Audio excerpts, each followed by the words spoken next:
New issue warning, this track is just a distraction.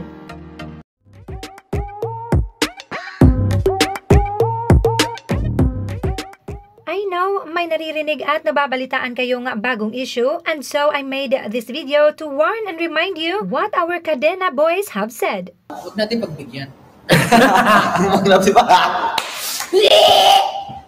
Kala nyo Una sa lahat, we all know kung ano ang kalakaran dito sa online world na kahit gaano pa ka-negatibo ay binabaliwala as long as it brings views and engagement, thus money. Pangalawa, we all know na tayong 18 handang makipagbakbakan just to defend our boys.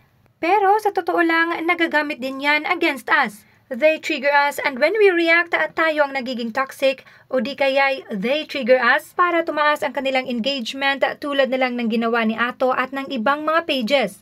Kaya dito sa diss track, huwag panoorin at huwag magpapadistract sa totoong priority natin bilang 18, at yan ay ang itaas ang ating mahalima at panatilihing masaya ang ating fangirl life.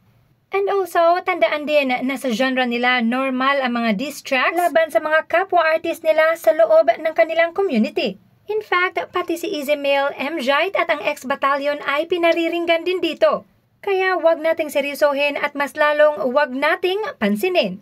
Ilaan nyo na lang ang inyong oras sa pag-streaming ng SB19 songs and videos dahil yan ang kailangan nating palakasin para sa simula at wakas.